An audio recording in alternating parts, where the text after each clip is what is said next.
Pronto. E eu vou compartilhar a minha tela com vocês, tá bom? Nós falamos a respeito da primeira aula sobre o que é abordagem educacional por princípios, conhecemos um pouquinho o que é o seminário, como nós vamos desenvolver esse seminário, e hoje nós vamos aqui falar sobre a lição 2, adquirindo a mente de Cristo na educação. E vocês devem ter estudado aí um pouquinho, né, a respeito do Salmo 119, que ele pede para fazer na tarefa, e se aprofundando sobre a filosofia, que nós estudamos na aula passada, né, na lição passada, sobre as filosofias da educação, como que isso envolve na nossa forma de ensinar, o propósito, né? Define o modo no qual nós ensinamos, e agora nós vamos falar justamente o como nós ensinamos, o método, como que isso acontece dentro da abordagem educacional por princípios, como que acontece essa metanoia, essa renovação da mente, tá bom? Eu vou compartilhar aqui com vocês, vamos lá.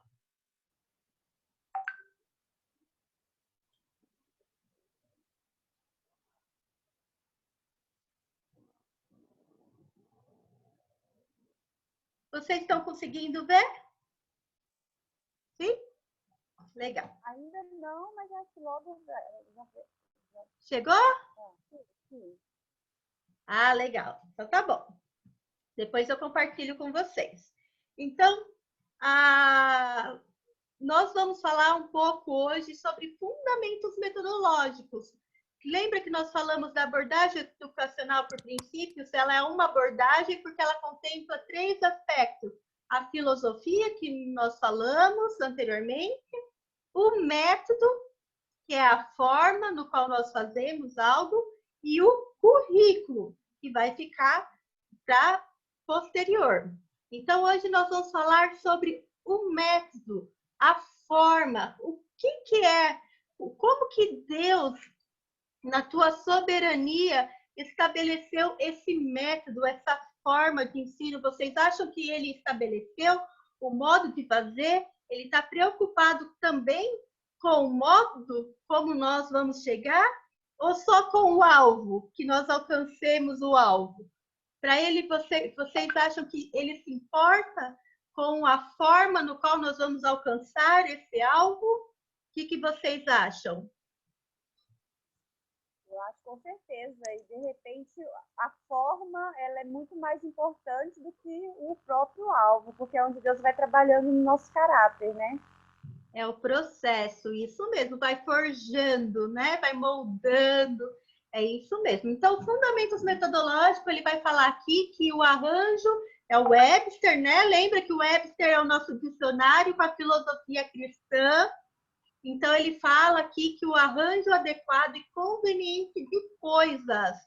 Se Deus criou todas as coisas em 6 dias e cada coisa chamou a outra, e sem que a anterior viesse a existir, jamais todo o resto pudesse existir, porque dá condição de existência. Então, ele foi chamando. Se não tivesse chamado a água, não daria para chamar as relvas. Se não tivesse chamado as relvas, não daria para chamar os animais, porque cada um é uma condição de existência do outro. Então, esse arranjo adequado e conveniente de coisas, procedimentos ou ideias, a disposição natural ou regular de coisas ou partes separadas, como nós, quando nascemos, né? Há um processo até chegar à fase adulta, há está relacionado a tempo, né? A tempo e espaço, ordem conveniente para transacionar negócios ou para compreender qualquer assunto complicado. Então, se nós queremos alcançar uma compreensão uma ideia, nós temos que estar dispostos a passar por esse processo. E muitas vezes aqui é onde está o segredo do sucesso, porque muitos não querem passar pelo processo, querem apenas os resultados, os frutos. E a palavra que Deus já nos mostra, né?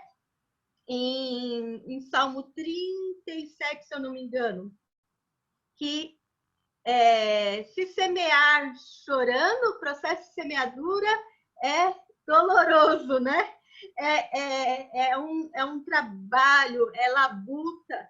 Você certamente colherá com regozijos, porque você vai se deliciar dos frutos. Mas existe um processo até contemplar os frutos. E não é fácil. Senão, a palavra não falaria que é com labuta, né? Com choro. Então, é isso que nós precisamos entender, esse processo metodológico. E isso é muito importante, porque na nossa escola, no nosso projeto, nós vamos lidar com crianças. E as crianças, elas são imediatistas. Eu acho que em todas as culturas, né?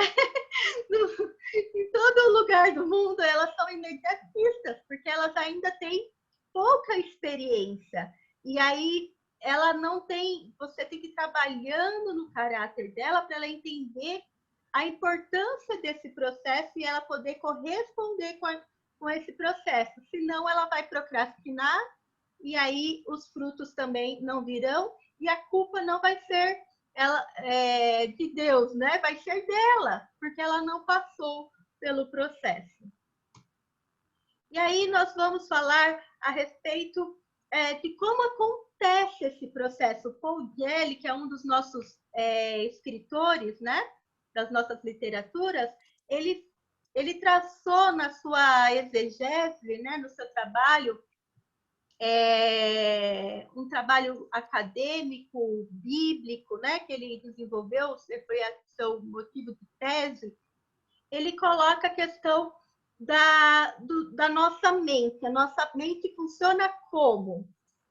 Isto a Bíblia nos traz, estudando a mente de Cristo, no livro Fundamentos Metodológicos, que é o segundo livro, ele fala justamente Jesus, o mestre por excelência. E ele faz um detalhamento, é magnífico esse capítulo, é maravilhoso. E ele faz um detalhamento a respeito desse processo biblicamente e cientificamente, academicamente. Então, como que nosso cérebro funciona?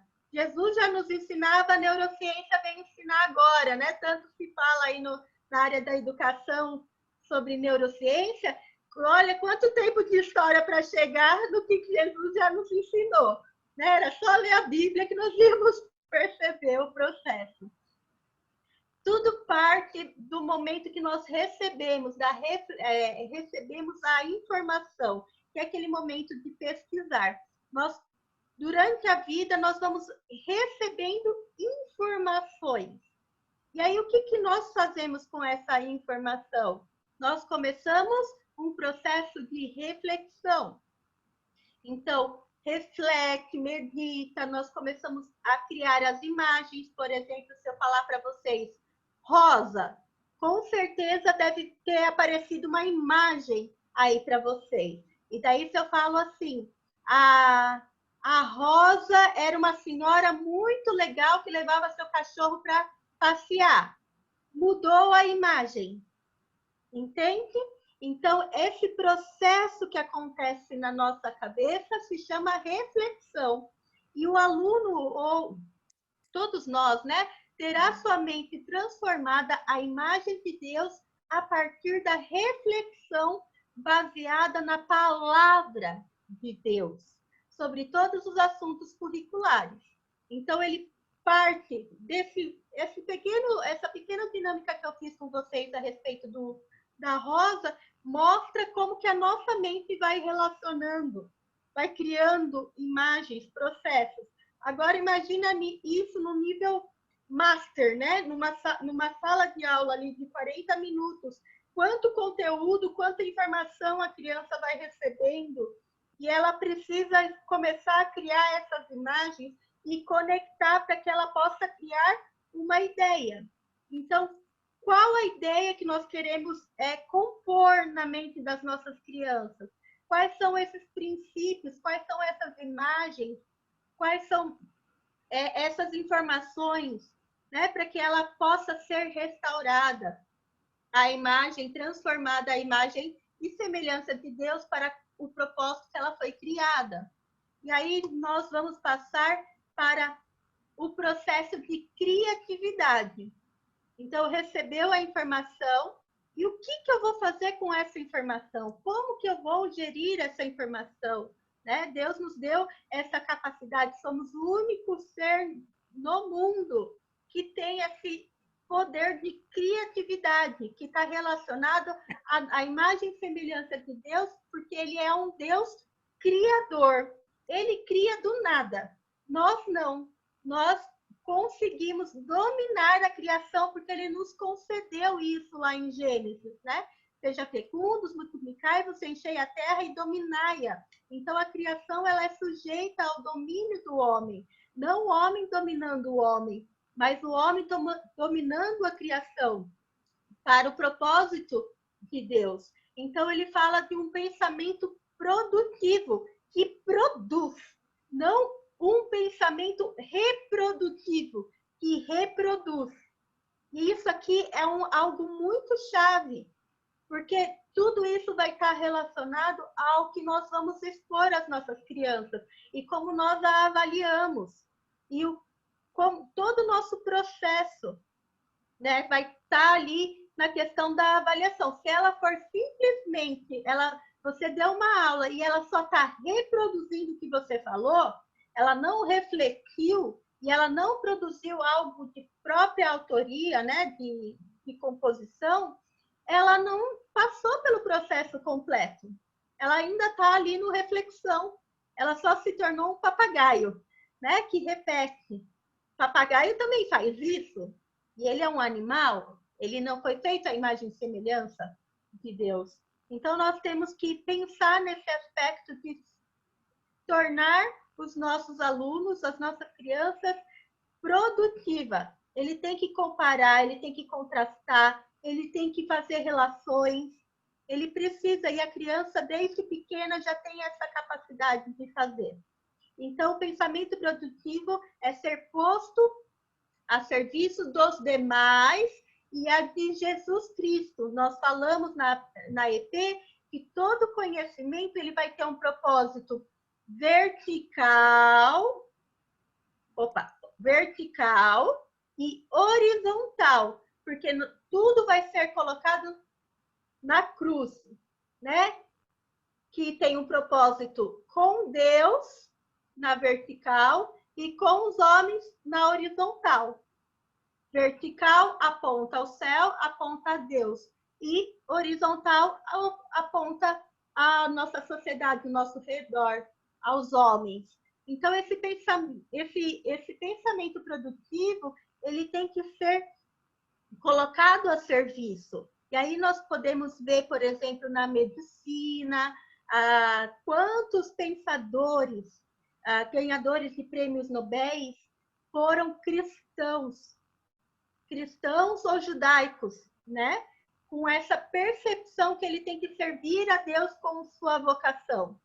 Então, é muito importante, porque quando você entende isso, você se torna um líder servidor, alguém que quer transformar a sua realidade, que quer não apenas ser conformado ao sistema, ao espírito desse século, né? Ao sistema que tem vivido, a cultura se amoldando a cultura. Ao contrário, ele quer ser um agente transformador, estabelecendo o reino de Deus.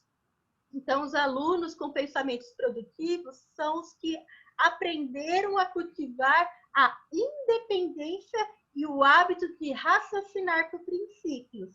E os princípios vão entrar nesse processo aqui, nós vamos falar depois, na próxima aula, sobre eles. Né? Então, com liberdade, ele consegue pensar. E isso é a melhor coisa para se dar para uma criança herdar a capacidade de pensar através da palavra de Deus, biblicamente, porque ela é verdade. E a verdade liberta. E uma vez que eu tenho uma geração liberta de dentro para fora, eu vou ter famílias libertas, sociedade liberta, igreja liberta, nação liberta. E aí nós vamos para o próximo passo, que é a aplicação. Eu já recebi a informação, eu entendi, eu consultei, eu pesquisei, eu relacionei, né, para o bem do próximo, com o meu contexto. Agora eu preciso aplicar meu conhecimento, porque a fé sem obra ela é morta, então ela precisa ser aplicável e precisa gerar um resultado. Então, geralmente, aquilo que praticamos e colocamos em uso é o que realmente recordamos através dos anos. Muitas vezes, principalmente na educação infantil, com os menores, nós vamos ter que conduzi-los a essa aplicação, né? E conforme eles vão crescendo, amadurecendo, eles vão criando já uma independência, né? Vão criando uma mordomia, vão sabendo se autogovernar e vão dando continuidade. Daqui a pouco eles mesmos estão dando ideias para a aula, né? Querendo fazer um trabalho, que tal que nós fizéssemos isso? Vai mudando, mas primeiro passo é você, como educador, conduzi-lo nesse passo a passo para que ele possa chegar a essa maturidade. E aí o aluno tem que ter oportunidade de experimentar, colocar em prática a aprendizagem. Então, se for ter uma aula ali de... Eu gosto muito das fotos que a Sandra manda, né? O pessoal está sempre com a mão na massa ali na horta, plantando, né? E fazendo ali a hortinha. E é muito mais rico a criança aprender sobre ciência, solo, plantas, estação, vivendo ali no dia a dia dela, do que propriamente ali num livro. Vocês concordam? Que vai ser muito mais significativo. Da mesma forma, você pode fazer isso com matemática, usar contextos da realidade, né? Como que eles vão usar a matemática, as operações aritméticas, qual a importância, e a linguagem. É importante você falar bem, fazer um poema, uma produção autoral, compor uma música, com as concordâncias, com as palavras corretas. Então, tudo isso vai criando significação e a criança começa a aplicar aquele conhecimento começa a ser... ele começa a identificar os seus dons e talentos e ter sentido de identidade. Eu sou um bom compositor. Eu sou um bom agricultor. Eu sou um bom engenheiro fazendo um projeto, né? Então, ele vai começar a se identificar com as áreas do conhecimento e com o propósito de Deus para a sua vida, porque ele parte daquele conhecimento a partir do propósito de Deus e o propósito para com os homens. É algo extraordinário, redentivo, né? Levantar engenheiros, médicos com essa concepção, que maravilha, né? Que grande esperança nós temos. Até aqui, vocês têm alguma dúvida? Não, acho que está bem claro, pelo menos para mim.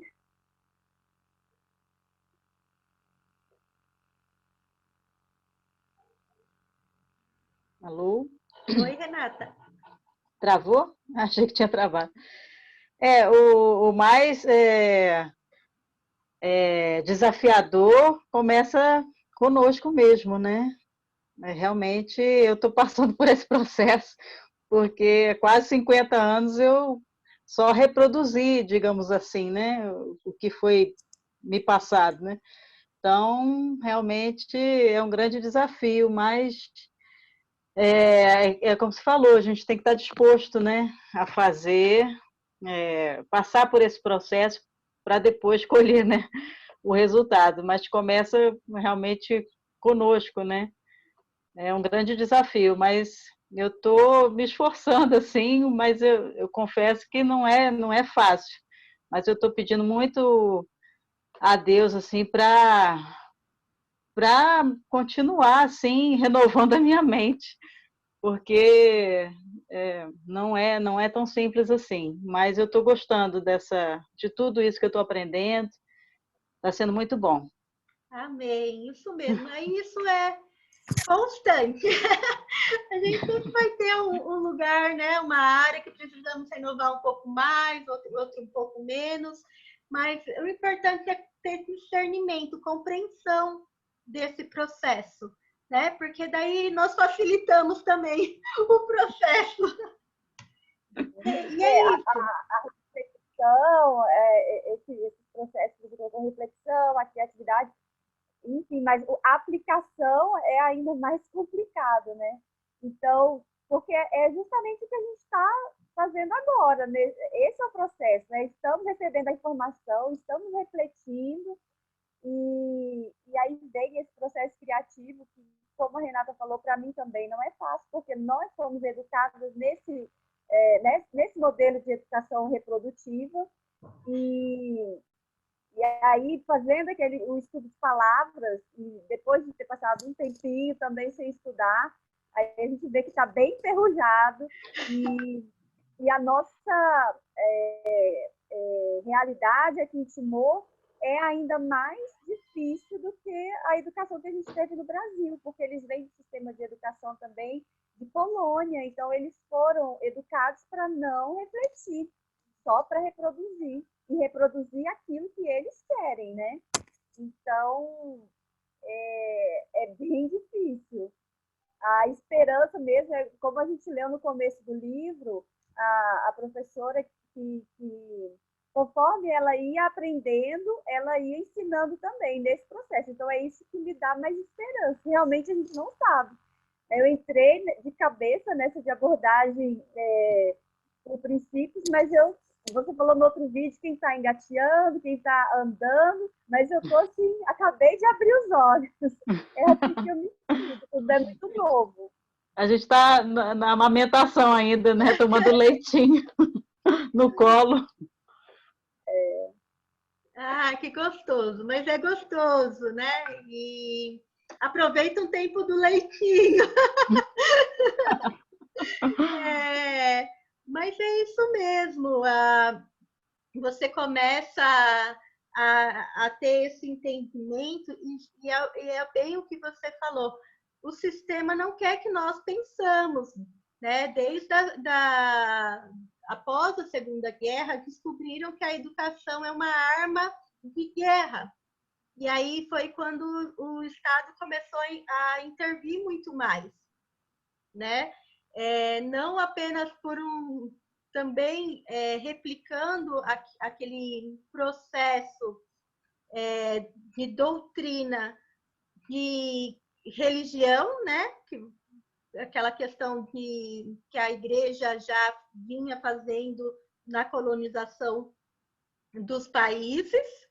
E aí o Estado falou, não, nada de igreja, tira a igreja para lá e vamos nós fazer.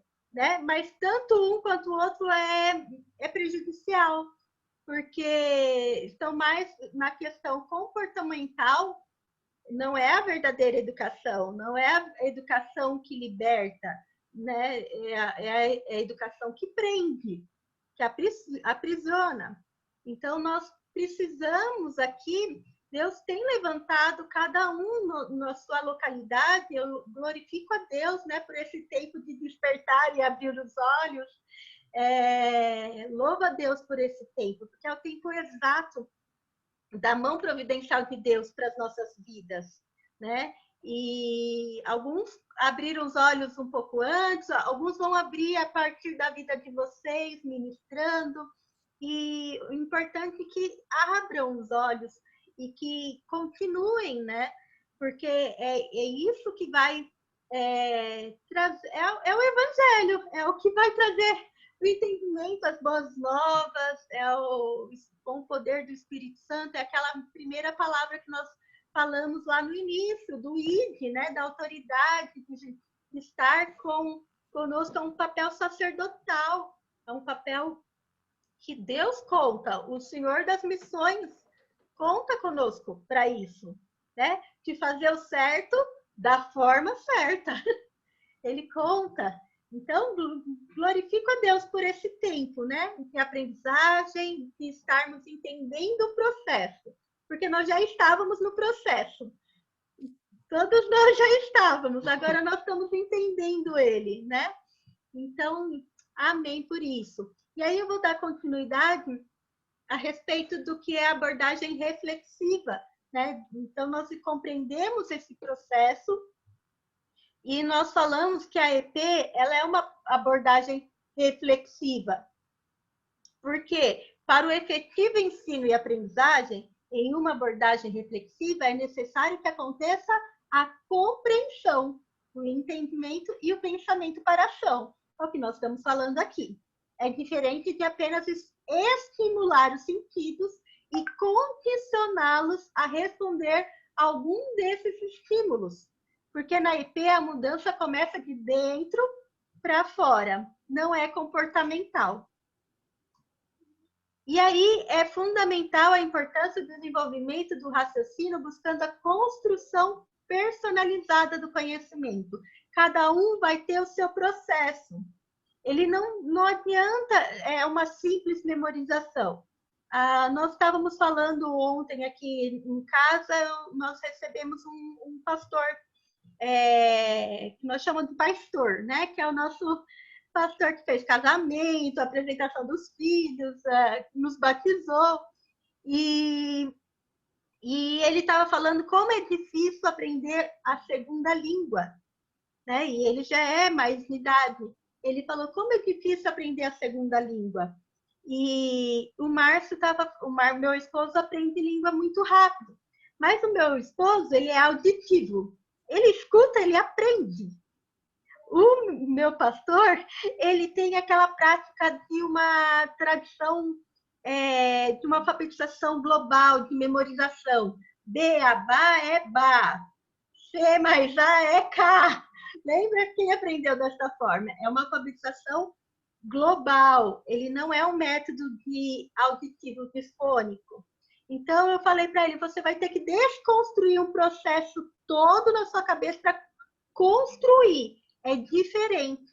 Então, esse desconstruir para construir novamente é muito doloroso. Mas vai ser o seu processo, infelizmente. E é o nosso processo, infelizmente.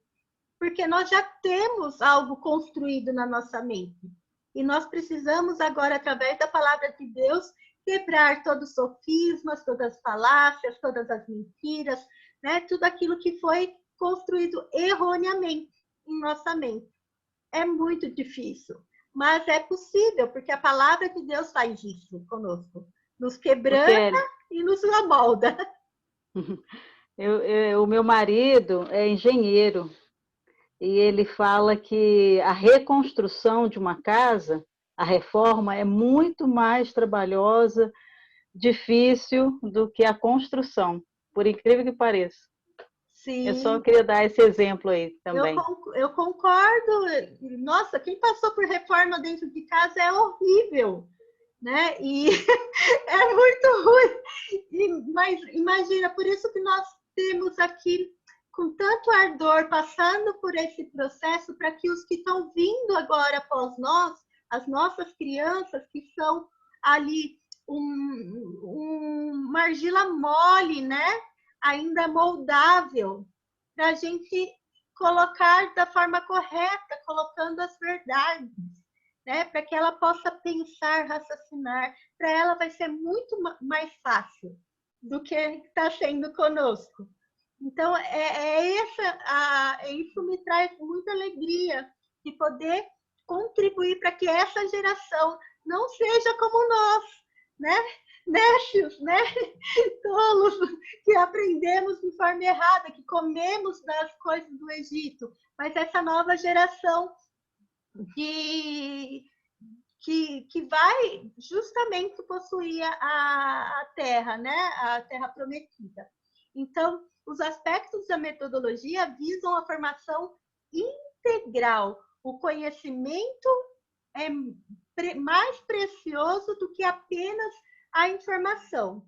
Existe uma grande diferença entre eu possuir informação, e hoje nós vivemos numa época que a informação é super acessível, né? Quem pensou um dia que em Angola, a Renata conhece bem a Angola, que um dia lá em Angola nós íamos poder fazer um curso assim online.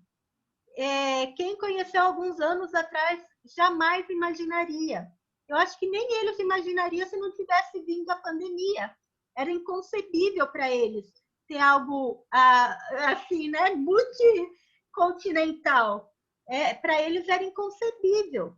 Então, enquanto que nós imaginaríamos, né, que está aí em Timor-Leste, outro no Brasil, outro na Itália, tendo informação. E muito mais do que isso, a informação ela é acessível, porém você vê pouco conhecimento, pouca profundidade, pouca sabedoria. É tanto que a nossa geração vive conflitos internos de identidade, né? Por que tem tanto suicídio, tantos problemas psiquiátricos? Porque a questão da identidade, do conhecimento, de saber os tempos, as estações, o tempo de plantar, o tempo de colher, misturam tudo, não sabem de nada, tudo meio fragmentado.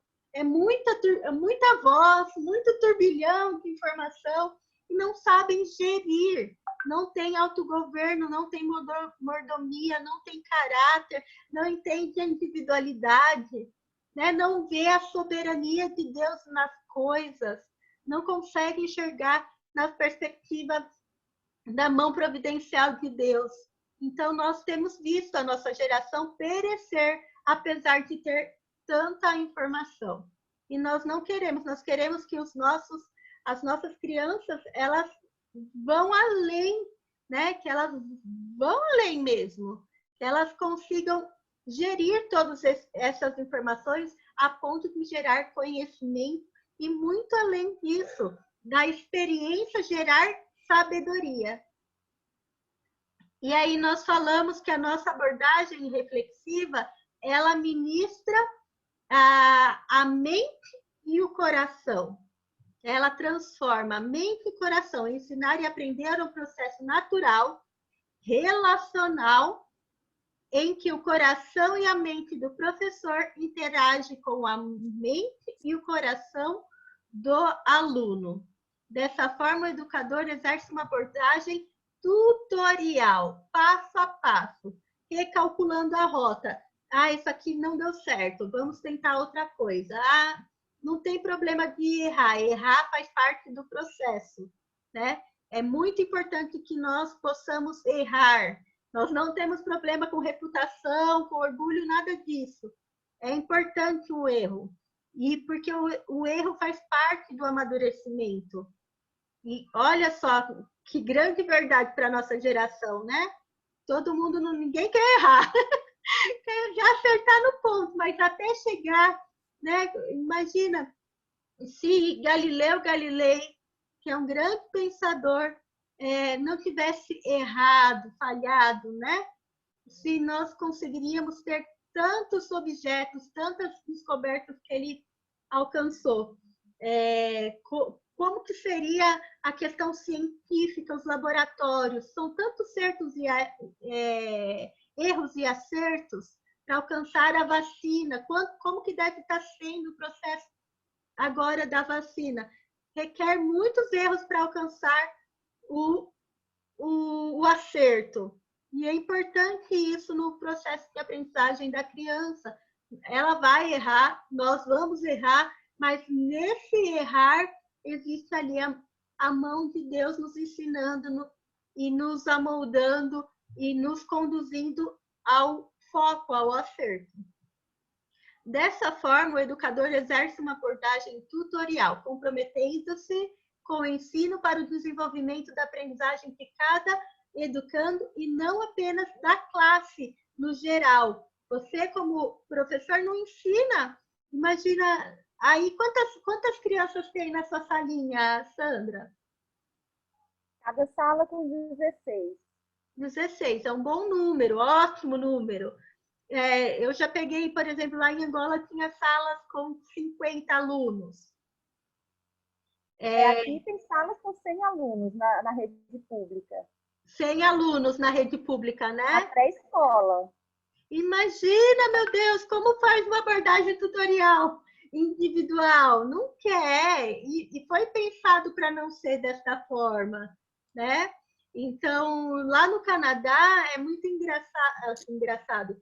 A política, ela herda a questão judaico-cristã, né, protestante, e aí a mãe recebe um salário do governo para ficar com a criança, ensinando ela em casa, até os 5 anos.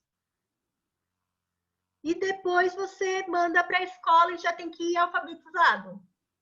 Então, quem alfabetiza é a mãe em casa, até os 5 anos.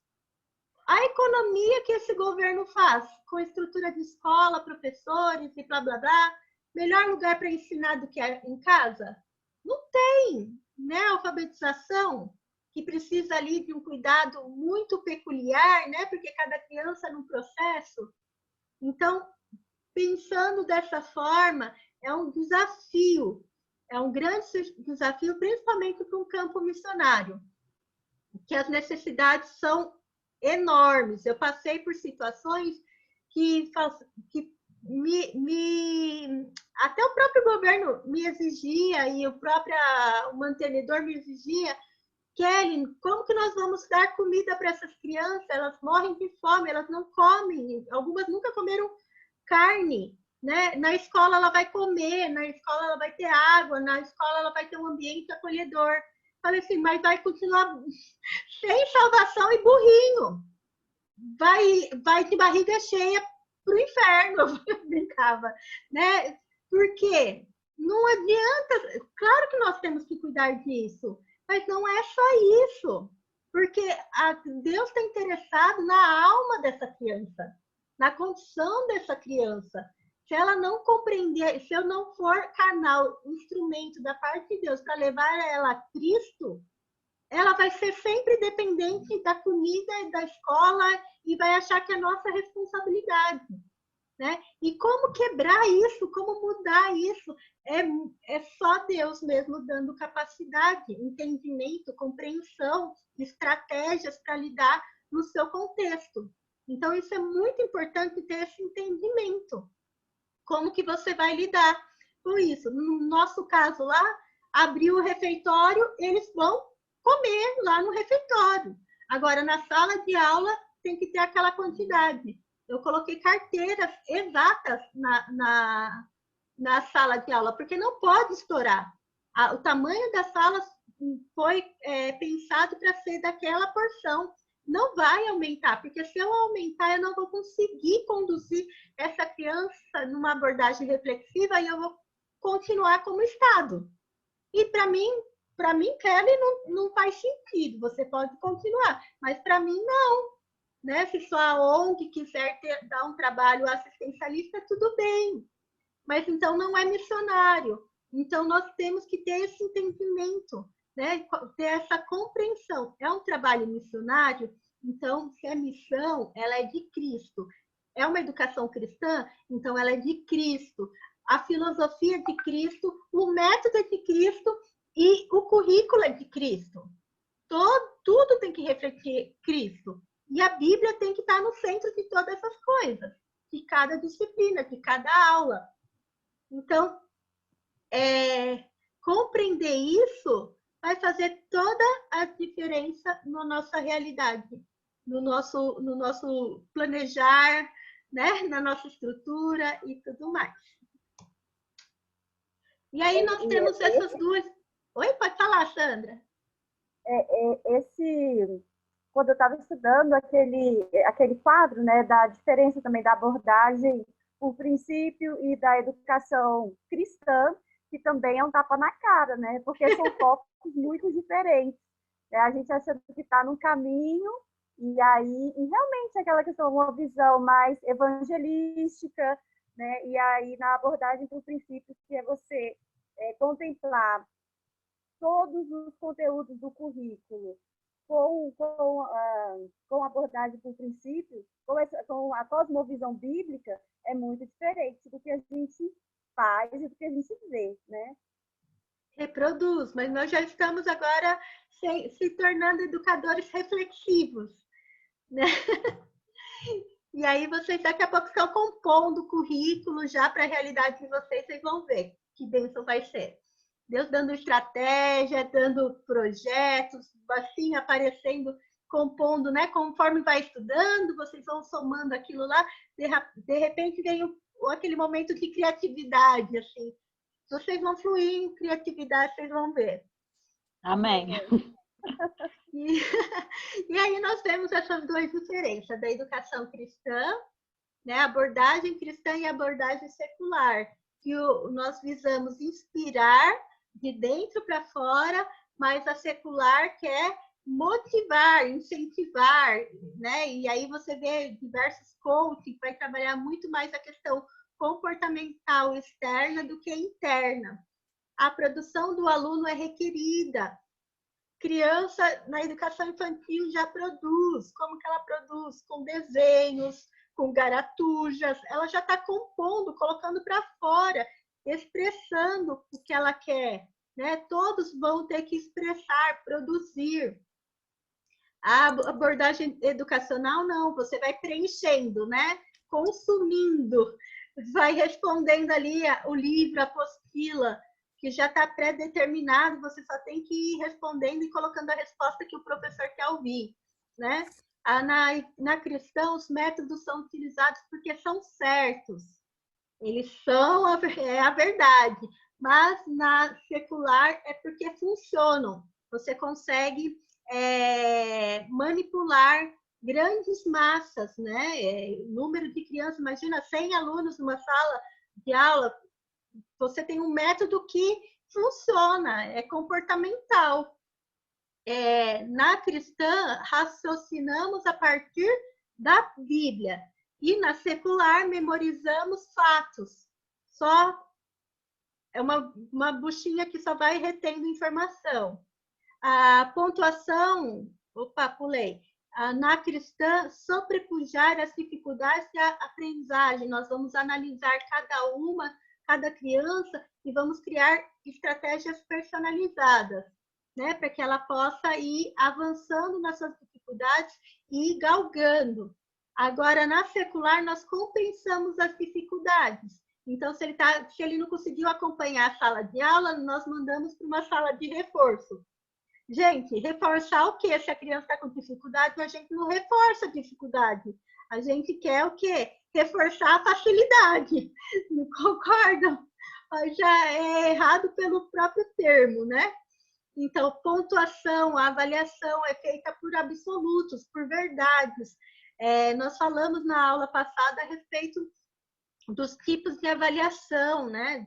A atitudinal, a formativa, a conceitual, pelas verdades absolutas. Agora, na secular é feita por comparação. Então, você equivale lá a nota, você tem uma avaliação e você vai ver se ela conseguiu ou não alcançar aquilo. Numa prova, num dia, e não avaliou o processo. Fica ali igual o Enem, né? O Enem não... Mas como que ele pode me medir se ele não caminhou comigo no meu processo? Né? As minhas notas não valem para todo o processo? Né? Só o que eu tirei ali no Enem, naquele dia, se eu estava indisposta, alguém faleceu, sei lá, um dia não pode determinar todo o meu processo. A mesma coisa na escola, a mesma coisa em nossos projetos. Ela tem que ser avaliado em todo o processo. E a avaliação feita de forma abrangente e a avaliação feita parcialmente. Então, essas são as diferenças do método secular e cristão. Nós podemos encontrar muitos aspectos da educação secular, infelizmente, nas nossas escolas cristãs. Então, fica aqui os muitos desafios, né? O alvo da EP é sempre renovação da mente. Então, quais são os desafios? Ofereço possibilidades para reflexão em minhas aulas? É para vocês pensarem aí. Em que momento? Começo minhas aulas com perguntas? Desafio meus alunos? Desperto neles curiosidades para aprender? Como que eu os inspiro? Aplico os conceitos estudados à realidade dos meus alunos? Dou oportunidade aos meus alunos para que exerçam criatividade, unindo o novo ao que eles já sabem? É muito engraçado porque a criança que gosta de falar em sala de aula, e ela está ouvindo o professor dela falar assim, já sei, nós podíamos fazer assim, assim, assado. Já pensou, professora? Nossa, um dia eu fui em tal lugar e eu vi isso, e eu queria muito. Já pensou se a gente fizesse isso, professora? Ela começa a viajar em sala de aula. Na verdade, essa criança ela não é imperativa. Ela está passando por esse processo de criatividade. E ela quer aplicar esse conhecimento. Mas o nosso método faz o quê com essa criança? Menino, fica quietinho aí, escuta. Não vou fazer nada disso, tá bom? Porque eu já planejei minha aula. Entende? Nós matamos a criatividade da criança. Ao invés de ser esses potencializadores dessa criatividade. Então, nós temos que repensar aqui, são muitos desafios mesmo, porque na prática isso requer, assim, primeiro, a quebra de paradigmas internos, a geração de hábitos nosso, né? Aquela cultura que nós recebemos tanto da escola, mas também da familiar e cultural brasileira. E aí nós temos que romper com isso e com toda a escola ainda, com todo aquele conteúdo para ser ministrado,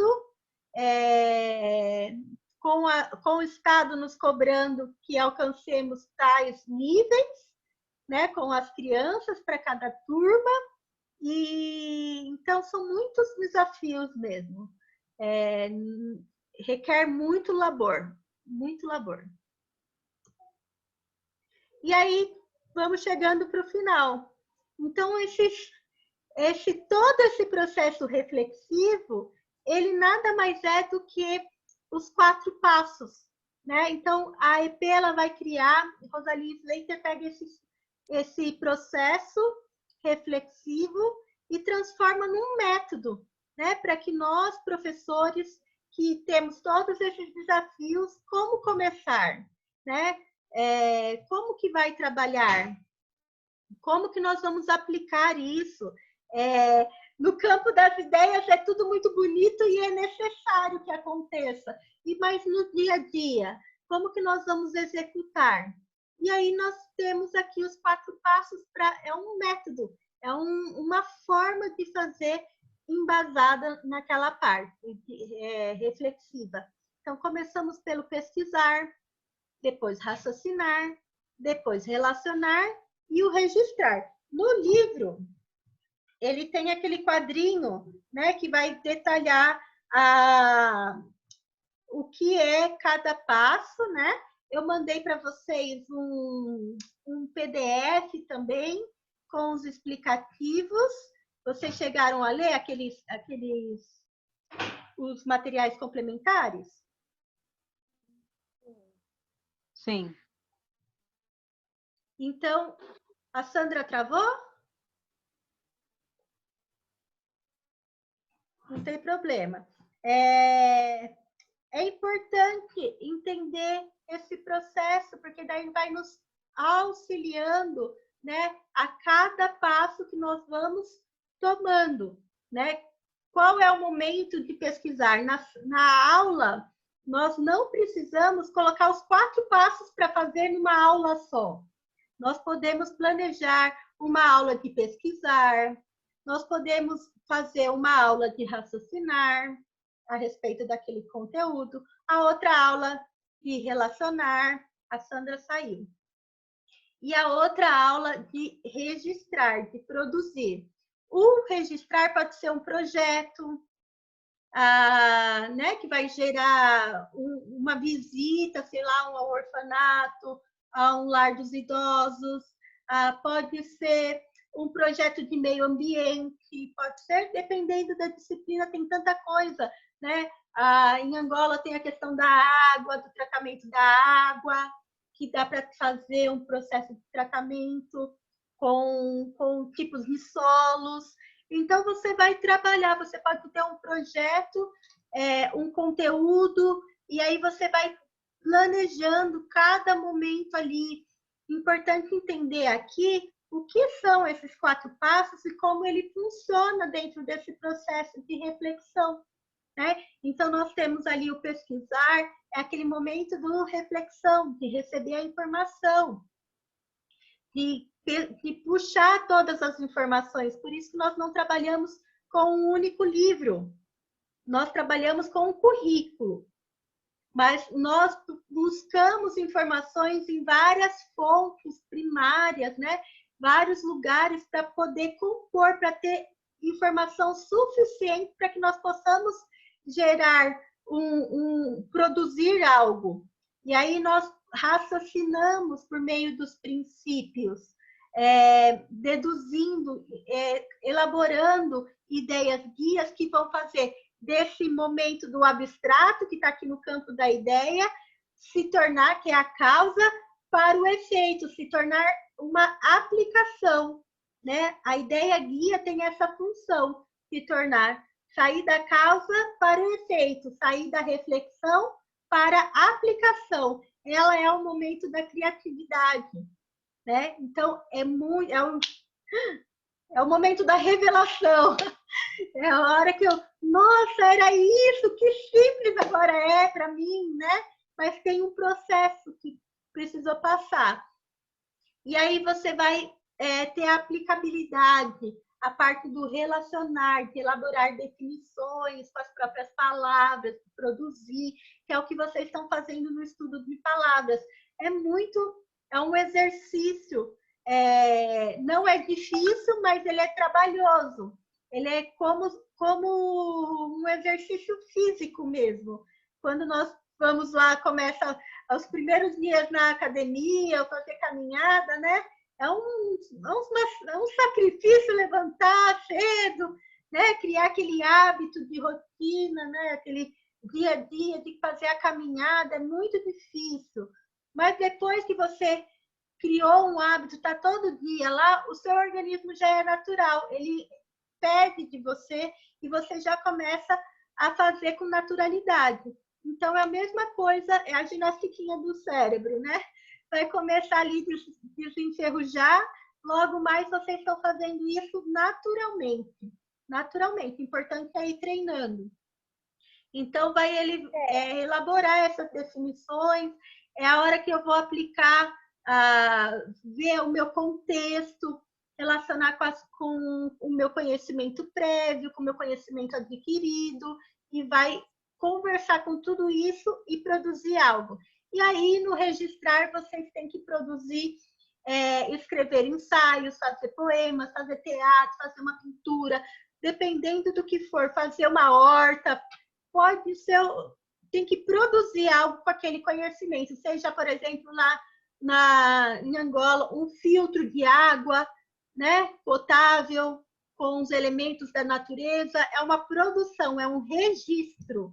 Tem que ter esse momento de produção. Para chegar na obra concluída, ele teve que planejar, escrever, estudar os solos, anotar, ver o que é certo, qual é o tipo de argila para poder fazer um filtro, né?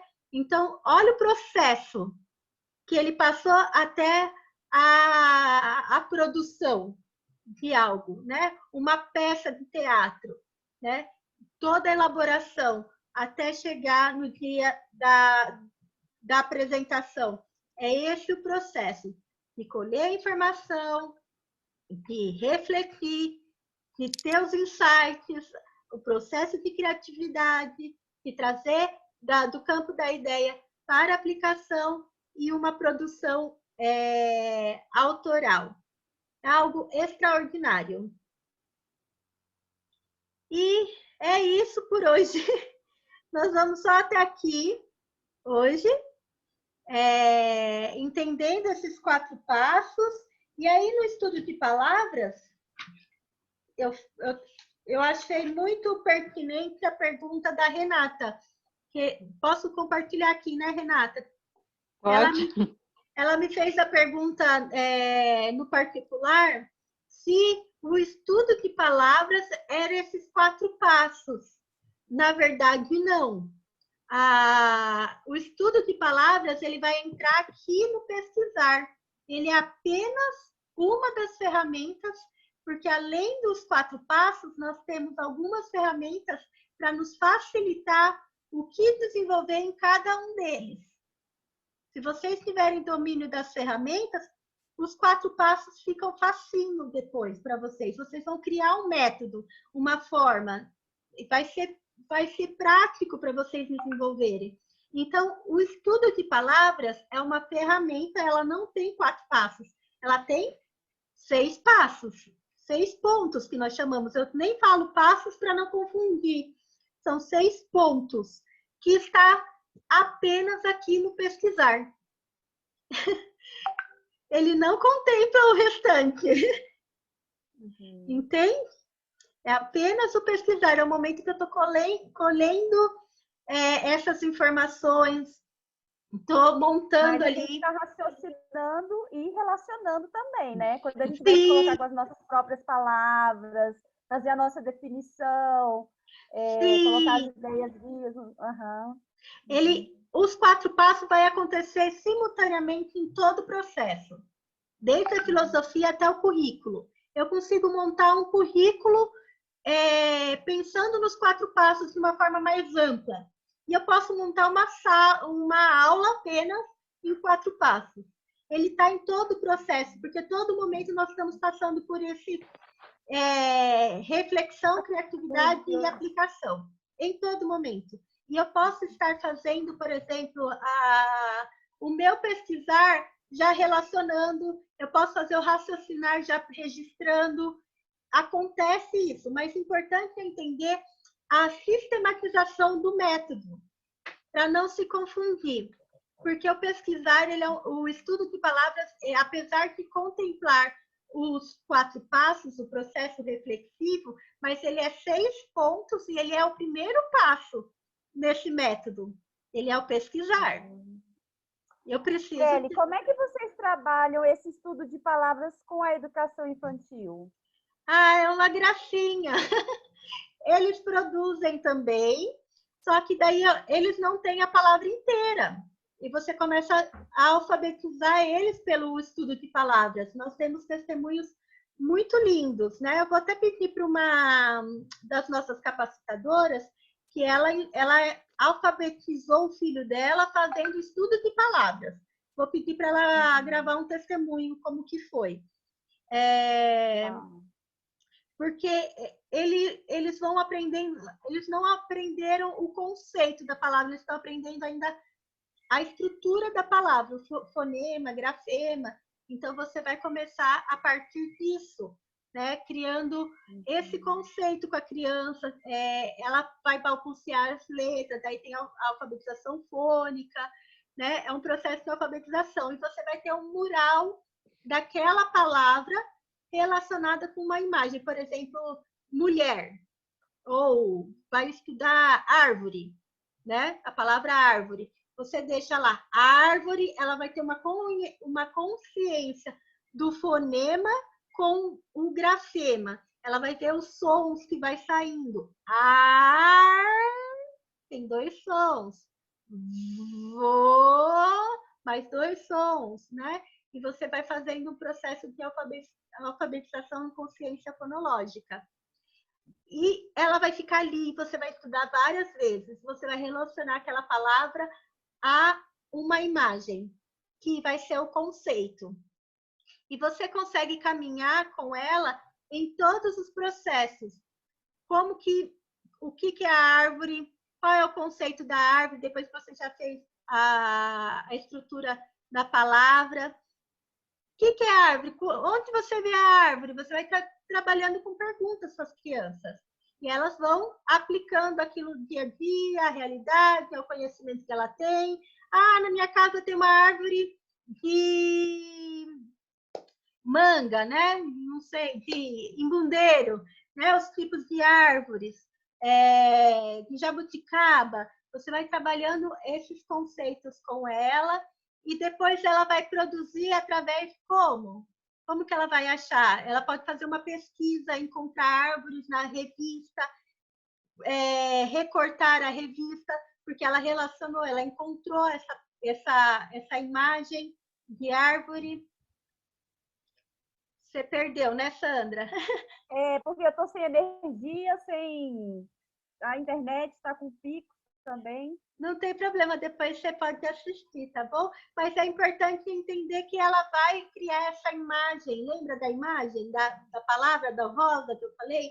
Você vai trabalhando por perguntas, vai trazendo perguntas do dia a dia dela. Depois ela vai produzir como? Na folha. Ela precisa produzir a árvore dela. Às vezes, você vai surpreender, porque como você passou por todo o processo, ela não vai fazer só o desenho, ela vai escrever a palavra também. Muitas vezes você nem pede, você só entrega a folha para ela e fala assim, agora você vai contar para a professora o que é a árvore, vai produzir aqui o que é a árvore. Ela vai desenhar a árvore e ela vai colocar algumas letrinhas correspondentes ao som que ela mesma já assimilou. E assim ela vai compondo tudo isso, ela vai formando até um dia já alfabetizada que ela mesma vai fazer o estudo de palavras, já mais completo, como nós fazemos também. Mas lembra que são os processos, né? São as porções.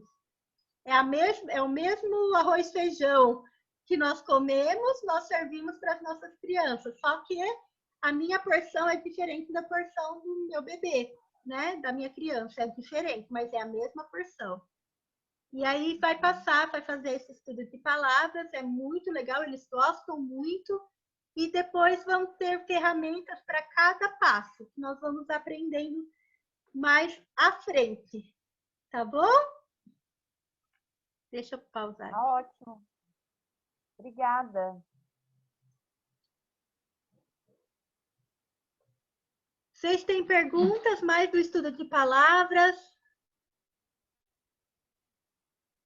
Eu tenho assim algumas dúvidas, mas assim, não sei se eu coloco aqui na prática mesmo. Eu ainda não fui para a prática, né?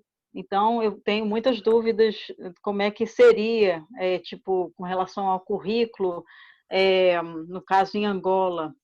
Eu já dei aula lá, alfabetizei sem a educação por princípios, né?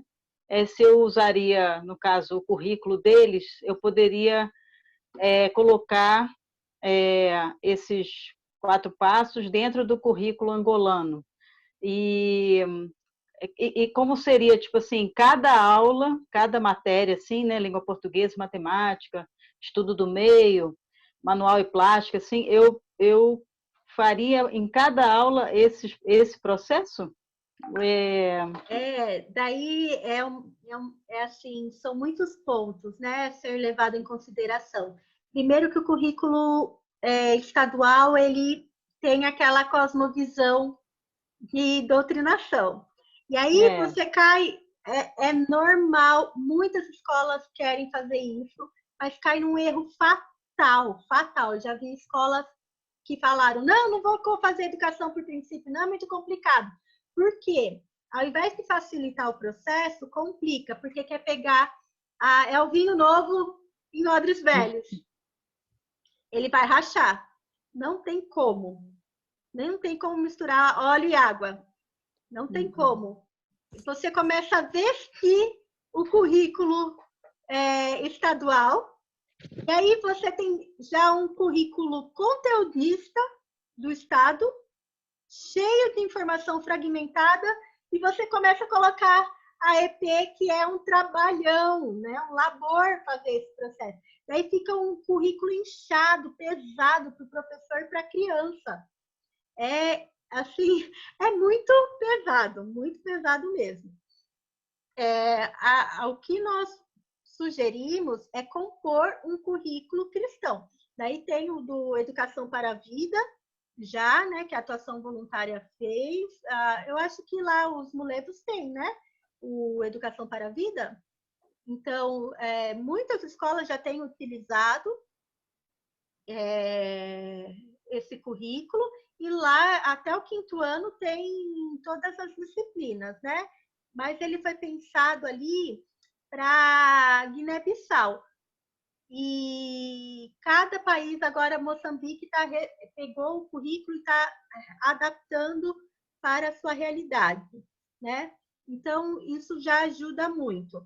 Eu falo que sempre quem opta em fazer uma educação por princípios, ele não vai estar em nada com falta com o Estado.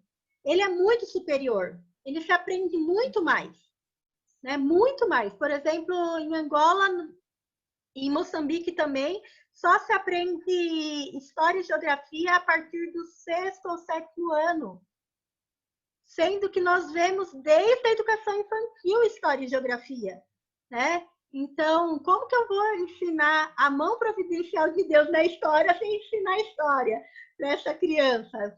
Como que eu vou falar sobre o cenário de Deus, o que ele criou, né? Todas as coisas, sem falar de geografia. Então, nosso currículo normalmente supre todas as necessidades do currículo estadual e vai muito além. Então, de forma alguma, eles podem falar que nós não estamos suprindo, né? Não estamos alcançando o mínimo. E aí vai muito do projeto político-pedagógico no qual você desenvolveu, porque lá em Angola você pode ser uma escola privada e optar pelo seu currículo, ou você pode ser uma escola vinculada como você não regulamentou todo o processo, você se vincula a uma escola estadual, e daí você tem que seguir o currículo estadual, né? Então, é esse que entra na formação, na constituição do projeto em si. Respondeu? Respondeu, obrigada. Vamos ver a prática, né? Vamos ver. Tudo isso tem que ser levado. Uhum. Então, obrigada, Kelly. Então, tá bom, vamos orar então para finalizar. Se vocês tiverem dúvida, qualquer coisa, vocês podem mandar mensagem lá. Põe no grupo, porque, nossa, achei super pertinente a pergunta da Renata, né? A Sandra também me pergunta sobre currículo, o Miguel também, vocês ficam todos tímidos e deviam colocar lá, porque vai responder a pergunta um do outro, tá bom? Não ficam tímidos, não. Estamos em família. Tá? Sandra, você poderia orar por nós? Para fechar esse momento? Orar. Senhor, nós te bendizemos e agradecemos, Pai, pelo seu amor e cuidado, e especialmente por esse tempo onde temos aprendido. E nós queremos se entregar em tuas mãos todo o nosso trabalho, Senhor, e que o Senhor possa mesmo renovar as nossas mentes, ajudar-nos, Senhor, nesse processo, que nós possamos, Senhor, vencer para a tua glória e preparar, Senhor, uma geração que te ama. Eu oro, Senhor, pela vida da Renata, oro, Senhor, pela vida da Kelly, oro, Pai querido, pelos outros que não puderam participar hoje. Clamo, Senhor, para que nós possamos juntos aprendermos uns com os outros, que possamos, Senhor, sermos edificados, Senhor, na tua palavra, que o Senhor crie em nós mesmo um coração puro, um espírito reto, que o Senhor nos ajude a sermos pessoas com conhecimento, Senhor, com uma visão, Senhor, totalmente cristã, que a nossa pedagogia, que a nossa filosofia de educação, que o Senhor possa trazer, Deus, novidade que vem do Senhor para cada um de nós, em nome de Jesus. Que Senhor esteja abençoando a vida da Kelly, que o Senhor guarde, ó Pai, e os seus filhos, seu esposo. Continue usando a vida da tua filha para a tua glória, Senhor. Nós te agradecemos e pedimos, Senhor, a tua bênção em nome de Jesus. Amém.